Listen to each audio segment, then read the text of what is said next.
ሰላም ለእናንተ ይሁን ውድ ቤተሰቦች እንደምን አላችሁ? ይህ አዲስ ኢንሳይደር ነው።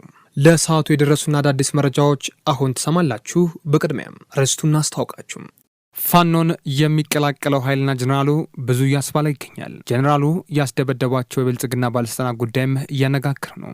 በሸዋ ቀጠና ከደብረ ብርሃን ዙሪያ በምትገኘው ቀይት ቀጠና የመከላከያ ሻለቃ አዛዥ ጫኔ ለገሳል የተባለው በፋኖ ቁጥጥር ስር ገብቷል ተብሏል። ይህንን ጉዳይ በስፋት የምነግራችሁ ይሆናል። በሌላ በኩል ኢትዮጵያ በአፍሪካ የነበራትን ግዙፍ ኢኮኖሚ ባለቤትነት ለኬንያ አሳልፋ ሰጥታለች። ምክንያቱ ደግሞ የምንዛሬ ፖሊሲ ለውጡ ምክንያት በኢትዮጵያ ከአፍሪካ የነበራትን የአንደኝነት ደረጃ ለኬንያ ልታስረክብ መሆኑ ሰምቷል። ኬንያም በምስራቅ አፍሪካ የነበራትን ግዙፍ ኢኮኖሚ የሚያሰኝ ስያሜ ከኢትዮጵያ መልሳ ትረክባለች ተብሏል። ወዲህ ደግሞ ለሁሉም ቀጠናዎች ፋኖች አዛምቱልን የሚል መረጃ ደርሷል። የአረጋ ከበደ የሶስት ወራት የክተት ዘመቻ አዋጅ በማግስቱ በፋኖቻችን የዘመቻ አንድነት ተቀልብሶ የመከላከያ መዝገብ በየቀኑ ባለሶስት ዲጂት ውጤት ሆኖ ሰንብቷልም ተብሏል። ይህ በእንዲህ እንዳለ ግን አንዳንድ ስር የሰደዱ በአንዳነት እየታዩ ይገኛሉ። ይህንን ጉዳይ ልናስቆመው ይገባል ተብሏል። ይህንም ጉዳይ ዝርዝር አድርገን የምናስደምጣችሁ ይሆናል። በሌላ በኩል ደግሞ የአሜሪካ የውጭ ጉዳይ ሚኒስትር በትላንትናው ዕለት አዲስ አበባን ለመጎብኘት አቅደው እንደነበረ መዘገቡ ይታወሳል። ታዲያ አሁን ላይ የወጡ መረጃዎች እንደሚያሳዩ ደግሞ የአሜሪካ የውጭ ጉዳይ ሚኒስትር ማርክ ሮቢዮ የአዲስ አበባ ጉብኝታቸውን ሰርዟል። ምክንያቱ ደግሞ የሰላም የጸጥታ ጉዳዩ አሳሳቢ እንደሆነ በመናገር ነው። ትሰሙታላችሁ። ወዲህ ደግሞ ወደ ትግራይ ዞር ብለን ግብዣውን ውድቅ አድርገዋል። አቶ ጌታቸው ረዳ በመቀሌ ከጀነራል ታደሰ ወረደ የቀረብላቸውን የምስጋናና የሽኝት መርሃ ግብር ግብዣ ውድቅ አድርገዋል። ሚያዝያ 3 ቀን 2017 ዓ.ም የጠቅላይ ሚኒስትሩ የምስራቅ አፍሪካ ጉዳዮች አማካሪ ሚኒስትር ሆነው የተሾሙት አቶ ጌታቸው ረዳ የሹመት ስልጣናቸውን ካገኙ በኋላ ለመጀመሪያ ጊዜ ለሚዲያ ቃለ መጠይቅ ሰጥተዋልም ተብሏል። ይህንን ጉዳይ ሰፋ አድርገን የምንመለከት ይሆናል። በተለይ ደግሞ ጌታቸውና ፋኖን በሚመለከት እናስደምጣችኋለን። ውድ የቻናላችን ተከታታዮች ቻናላችንን ላይክ፣ ሼር፣ ሰብስክራይብ ያድርጉ። ለአዲስ ኢንሳይደር አዲስ የሆናችሁ ደግሞ ሰብስክራይብ እያደረጋችሁ ቤተሰብ ይሁኑም። ወደ ቀዳሚ መረጃ ማለፍን ፋኖን የሚቀላቀለው ኃይልና ጀነራሉ ብዙ እያስባለ ይገኛል። ጀነራሉ ያስደበደቧቸው የብልጽግና ባለስልጣናት ጉዳይ እያነጋገረ ሲሆንም በሸዋ ቀጠና ከደብረ ብርሃን ዙሪያ በምትገኘው ቀይት ቀጠና የመከላከያ ሻለቃ አዛዥ ጫኔ ለገሳሊ በተባለው በፋኖ ቁጥጥር ስር ገብቷል። ይህ የሻለቃ አዛዥ በቁጥጥር ስር ያለውም ከደብረ ብርሃን ወደ ካምፕ ሲመለስ ነው የተያዘው የሚሉ ምንጮች ፋኖም ዝርዝር መረጃ ነበር ብለዋል።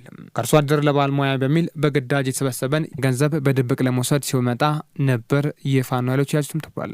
ይህ ሻለቃ የሚመራው ጦር ለረጅም ጊዜ በነበረበት ካምፕ በቅርቡ ለቅ ወጣ ሲሆንም አሁንም የህዝቡን ገንዘብ ለመውሰድ ሲመጣ ነው የተያዘው ተብሏል። በተመሳሳይ በሸዋሮቢት ቀጠና የአማራ አድማ ብተና የስልጠናና ምልመላ ኃላፊ ከነአጃቢዎቻቸው ፋኖን መቀላቀላቸው የተነገረ ነው። ይህ የስልጠናና የምልመላ ኃላፊ ሁሉም የአድማ ብተና ኃይል ወደ ፋኖ ለመቀላቀል አኮብኩቦ ነው ያለው ብለዋል።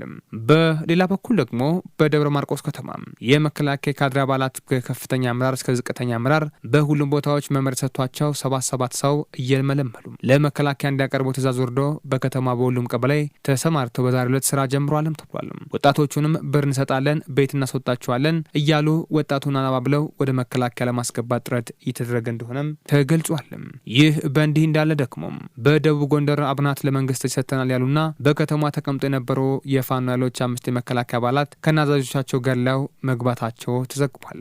ይህ ተግባርም በመከላከያ አዛዦችና በአመራሮች መካከል አለመተማመንና እንደፈጠረም ምንጮች ይናገራሉ። በተለይ ከመከላከያ ውጭ ያሉ የጸጥታ ኃይሎችና የፖለቲካ አመራሮችም ድብደባ እንዲፈጸምባቸው ተደርጓል የተባለ ሲሆንም ድብደባውም የተፈጸመው በመከላከያ ጀነራሎች ትእዛዝ ነው ተብሏል። በአካባቢው ያለው የብልጽግና ጀነራል የሚያዛቸው ኮማንዶዎች ድብደባው እንዲፈጽሙ አድርጓቸዋልም ተብሏል። ይህን ድብደባ ተከትሎም እነዚሁ የብልጽግና አመራሮች ሲሮጡ እንደዋሉና ከአካባቢው እንደጠፉ ማወቅ ተችሏል። የአካባቢው ኃላፊ እጅ ሰጡ በተባሉት ፋኖች የተገደለው አዛዥ ግድያ ውስጥ የናንተ እጅ አለበት፣ ከፋኖ ጋር አብራችሁ እየሰራችሁ ነው በሚል ነው ድብደባው እንዳይፈጸም ያደረገው። አዛዡ ራሱ ጭምር ቆሞ ከዘራና በከስክስ ጫማ እንዲደበደብ አድርጓልም ተብሏል። የከተማው ህዝብና የብልጽግና ባለስልጣናት ሲሯሯጡ እንደ ራማ ቆሞ ያየ ሲሆን አሯሯጣቸው ፋኖ ገብቶ ለማምለጥ እንጂ ከመከላከያ ለመሸሽ አይመስልም ተብሎበት ነበር። ከተደበደቡ መካከልም የወረዳው ቻላቸው መሳፍንት የወረዳ አስተዳዳሪ ጋሻው ፈንታ፣ የሚሊሻ ጽህፈት ቤት ኃላፊ ኮማንደር አስማማፖና የፖሊስ አዛዥ በከፍተኛ ሁኔታ ከተደበደቡት ውስጥ ናቸውም ተብሏል። አመራሮቹ ሆስፒታል መግባታቸውም ታውቋል። አቶ ቻላቸው የተባለው የወረዳው አስተዳዳሪ አደብደቡን እናስተካክላለን ሲል ተደምጧልም ተብሏል። በሌላ መረጃም ከብልጽግና ጋር ቀዝቃዛ ጦርነት ያሉት የህወሓት ሰዎች በሱዳን በኩል የጦርነት ድሮን ለማስገባት እንቅስቃሴ እያደረጉ መሆኑም ታውቋል። አንዳንድ መረጃዎች ደግሞ ህወሓት 3 ዘመናዊ ድሮኖችን አስገብቷል በሚል እየዘገቡ ነው። ኤክስፐርቶች ከሱዳን ሽርና ካምፕ መነሳታቸው ወደ ሌሎች አገሮች ማቅናት የድሮን ስልጠና እየወሰዱ ነውም እየተባለ ይገኛል። በሌላ መረጃ ደግሞ ለሁሉም ቀጠና ፋኖች የሚቀር መረጃ አለ። ያረጋ ከበደ የ3 ወራት ክትትል ዘመቻ ታወጀዋችም በማግስቱ በፋኖች በዘመቻነት ቀልብሶ መቅረቱ ይታወቃል። ይህ ለእኛ እጅግ ድንቅ ተጋድሎ ነው የሚሉት እነዚህ አመራሮችም ምክንያቱም ክረምትን አምሮ የፈራው መከላከያም በመጋቢት በሚያዝያና በግንቦት መጠነ ሰፊ ማጥቃት ፈጽሞ ፋኖ ማጥፋት በሚል እቅድ ነበረውም ብሏል። ነገር ግን ባልተጠበቀው መልኩ ፋኖቻችን ጭራሽ ወደ ተቀናጀ ማጥቃት ገብተዋልም ተብሏል። በእግረኛ ኃይል ተስፋ የቆረጠውና የከፋ ኪሳራ የገጠመው የሚሉት እኚህ የፋኖ አመራሮች ከአንድ የበይነመረብ ሚዲያ ጋር ነበራቸው። ሁሉም ጥቃቶች አሁን ላይ ግልጽ ሆኗል። አሁን ላይ ኢን ዲስክረማንታሊ ይህን ጥቃት በንጹሃን አዛውንቶች ብቻ እያደረገው ይገኛል ተብሏል።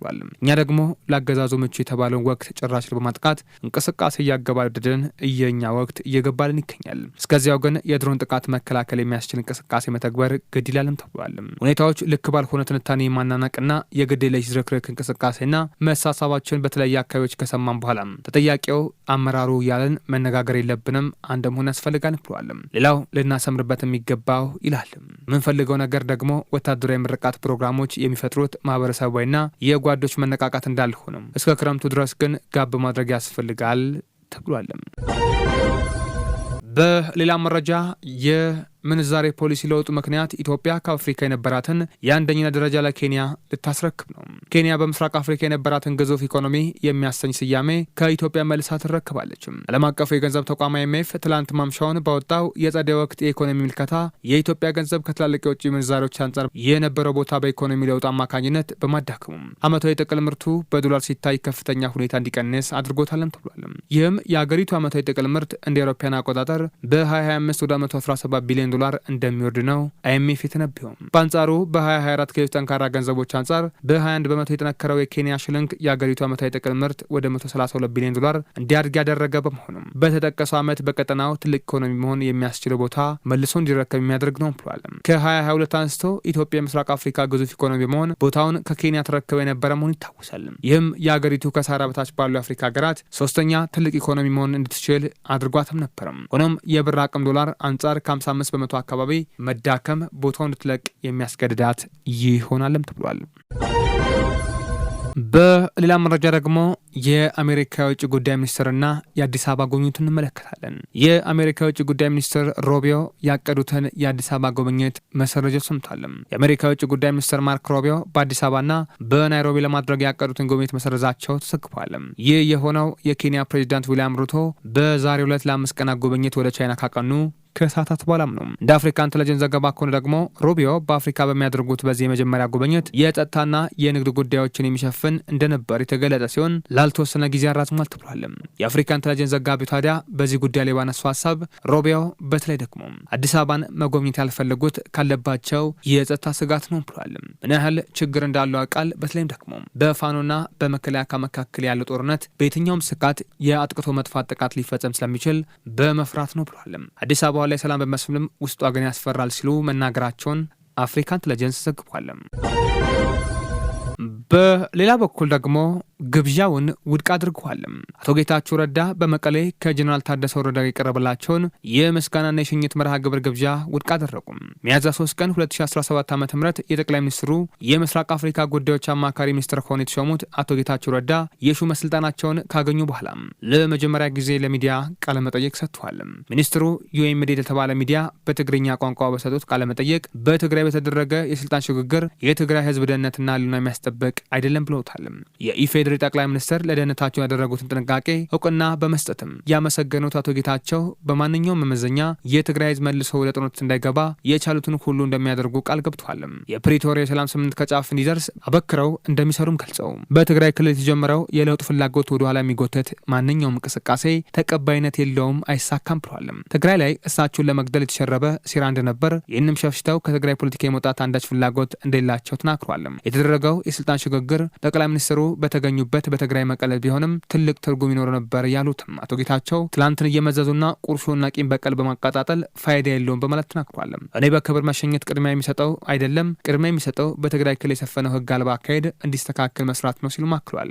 የትግራይ ህዝብ የሰጠኝ ክብርና እውቅና ከፍተኛ ነው። ከዚህ ክብርና እውቅና በላይ የምመኘው የምስጋና መድረክ የለም ሲሉ የገለጹ ሲሆንም በአዲሱ የክልሉ ጊዜያዊ አስተዳደር የቀረበላቸውን የምስጋናና የክብር ሽኝት ፕሮግራም እንደማይቀበሉ ታሳውቋል። በክልሉ ያሉ ሌቦች ህገወጥ አደብ ለማስገዛት ለሚደረገው ጥረት ደግሞ እንደሚያግዙ ህዝብ ለማገልገል እንደ ትናንት ዛሬም ዝግጁ እንደሆነም ገልጿል። በመጨረሻም በኦሮሚያ ክልል በአንድ ሳምንት ውስጥ በደረሰ የትራፊክ አደጋ የ11 ሰዎች ህይወት አልፏል። በኦሮሚያ ክልል ከሚያዝያ 6 ከሚያዝያ 12 ቀን 2017 ዓ.ም ድረስ ባሉ ቀናቶች በደረሱ የትራፊክ አደጋዎች የ11 ሰዎች ህይወት ሲያልፍ በ12 ሰዎች ላይ ከባድ፣ በ7 ሰዎች ላይ ደግሞ ቀላል የአካል ጉዳት ደርሷል። በአንድ ሳምንት ውስጥ በደረሰ አደጋ ከ6 እስከ 45 ዓመት ዕድሜ ክልል ላይ ያሉ ህይወታቸው ያለፉ ሲሆንም የኦሮሚያ ክልል ትራፊክ ቁጥጥር ክፍል ባለሙያ የሆኑት ኢንስፔክተር መለስ አበራ ተናግረዋል።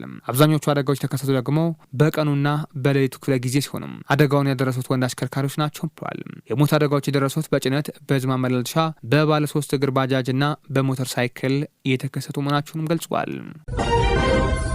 ውድ የቻናላችን ተከታታዮች ቻናላችንን ላይክ፣ ሼር፣ ሰብስክራይብ ያድርጉ። ለአዲስ ኢንሳይደር አዲስ የሆናችሁ ደግሞ ቻናሉን ሰብስክራይብ እያደረጋችሁ ቤተሰብ ይሁኑ።